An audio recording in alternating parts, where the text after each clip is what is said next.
This has the best action in any DC animated film. Gracias por ver La Esquina de Jody. Thank you for watching Jody.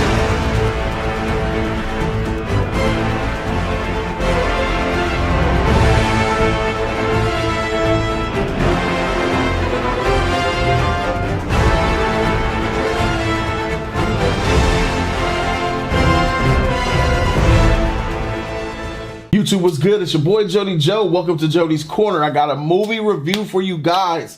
It is a reimagining of The Death of Superman.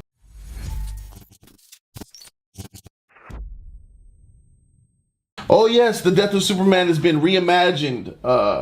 This is a story about the classic Death of Superman that they chose to make a little bit different. They added some modern elements to it. They changed some things up. This is going to be a spoiler-free review. I want you guys to go ahead and check that joint out. It is it's out there somewhere, places online. So, cutting this movie review. I really enjoy this film a lot. I'm just gonna go out and jump for it and tell you exactly everything that I feel about this film. First thing foremost, definitely go see it. Second, when it hits stores, definitely go buy it because this is one of the best DC animated films to come out. And even with all-time DC animated films, it's at the top tier bracket of the DC animated films. Like, it's especially something because I've been reading the new Michael Brian Bendis, Man of Steel. I'm all caught up now. Issue 1, 2, and 3. Issue 4 comes out this Friday. Michael Brian Bendis decided to make some changes to my guy. And I'm keeping an eye on him, you know what I'm saying? So naturally seeing this Superman story makes me think like, okay, well shoot, let me see what changes they decide to make. On top of that, just so that you guys know real quick, I'm also got my eye on Bendis for other reasons because reading the Miles Morales Spider-Man comics. It's trade paperback, so that's where I'm at with that. As far as this goes, if you guys are looking for a classic Death of Superman story, you know, the one that took place in 1992? I want to say 1992. I still have the comic, a couple of them. They're broken up. But hey, if you guys are expecting a direct adaptation of what you guys got, if you guys read the Death of Superman comic book, you're not going to really get that. You're going to get about 70, maybe 65% of that. The rest of it is going to be changed. And if you ask me, I'm the type of person that doesn't like change when it comes to classic stories. I'm really not. But I will say this. The change is good. This is exactly how you're supposed to do it, if you ask me. Because it changed things that you kind of wanted to be changed. And even if it changed something you didn't want to be changed, once it was changed, you were like, I didn't really want that to be changed, but that makes a lot of sense. And you would accept it. I accepted 90% of the changes that they made to this story. So this is a story about Doomsday crash landing on Earth, coming out, wrecking shit. That's basically what it is. He comes out and he wrecks everything. All life in the way. Doomsday is Superman's most powerful villain. And he was the actual one who actually killed Superman.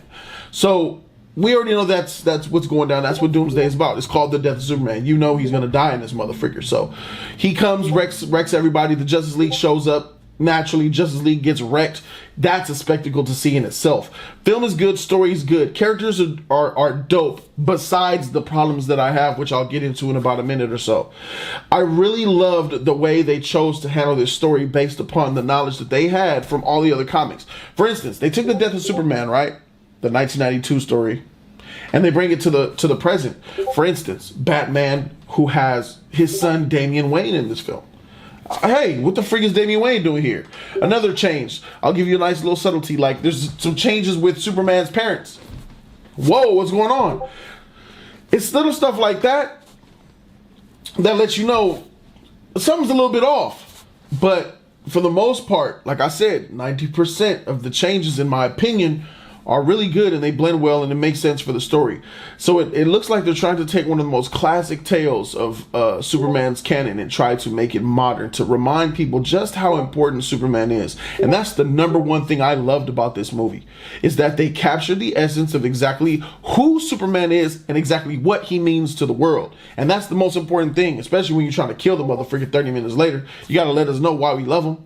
And I just love the side characters and their little scenes in this film that showed their dedication to Superman, showed how much they love Superman. Everybody had their little time to shine with showing how much Superman meant to this motherfucking city. And I really appreciated seeing Superman get love like that. I loved how emotional this film was. It had me like, you know, not really tear jerking, but it had me in my feelings to where I was like tingly in my stomach, which is great. Action was top notch. Matter of fact, this has the best action in any DC animated film. Any DC animated film. This is the best. Dragon Ball Z type shit, but better because it's more classically done. It's not in the realm of insanity. So Dragon Ball Z goes hard sometimes. It's very good. Very, very good. Some things with Wonder Woman in here that are very, very good. So Superman and Wonder Woman were the highlights. Doomsday was the highlight, of course. Great story, great film.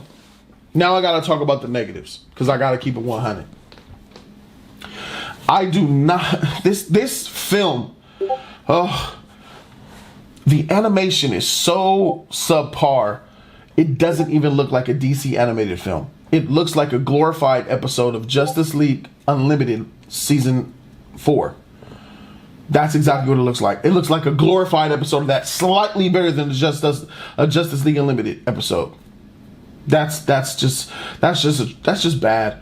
I wish the animation was better. I wish they put more time, especially after watching the trailers, yo. They made it seem like this thing was gonna be a technical masterpiece, and then you see it. The colors aren't as vibrant, and the animation isn't as clean. It's not as modern looking as you would want it to be. On top of that, I do not like that they used a heavy amount of New 52 influence in this film. Superman. I loved everything about him except the way he looked and sounded. The voice acting was terrible in my opinion. What's worse than the voice acting was the suits. The actual choice to use New 52-ish type of suits. Superman's suit was whack. It did not radiate Superman to me. There's no yellow in it, basically, so that what the freak is that for the most part. His face wasn't right. They drew him derpy. His hair was... he just didn't look like Superman. And on top of that, he didn't sound like Superman. I mean, if you were going to do a story about this, does it hurt that much to go get Tim Daly? He's out there. He could do it. He's probably looking for work. I wish you would have used Tim Daly. But it is what it is. Voice acting for Wonder Woman wasn't all that great. For every character besides like Green Lantern and Batman, you know, it wasn't really that great. The costumes weren't great. Green Lantern had like the best character. Martian Manhunter looked derpy. The Flash was atrocious. They effed his symbol up. My God, the animation on Flash's suit was something else. Batman's suit looked derpy. Every character just didn't look right. Besides, you could pass with Hawkman and Green Lantern. And it sucks, man, because seeing, yeah, you're Superman and the story's doing a great job, but just seeing you, he wasn't Superman to me. Visually, his character was definitely Superman dead on.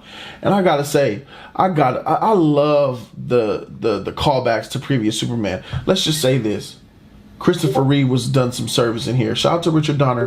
There was some service in here that helped. Also, I remember direct lines taken it directly from the Death of Superman comic, especially towards the end on his death. I believe it was word for word what Superman said after he hit Doomsday with a haymaker.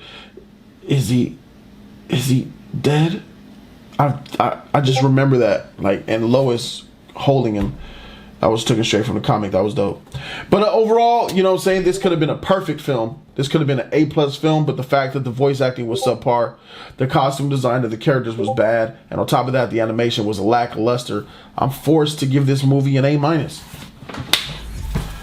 This was easily an A+. Easily. DC animation? Come on. This was easily the best DC animated film you guys have. Minus the freaking animation, acting, and the artwork and the costumes and stuff. The visual stuff, man. Shoot. It's disappointing, but hey, this is a great motherfucking film, though. This is up there with the Red Hood. This is still up there with Batman Superman Apocalypse. And it's still up there with Year One and stuff like that. So definitely go check this movie out. Buy that motherfucker on Blu-ray when it drops. Support this film because they are going to release a part 2. Shout out to Shabuzi for letting me know that. Shout out to Superman Takeover for being a fan. Shout out to my subscribers. I love y'all very much. Subscribe to the channel for that real content. Share this video and like this video. I greatly appreciate that. I'm Jody Joe, and I'm out this thing, man. Deuces.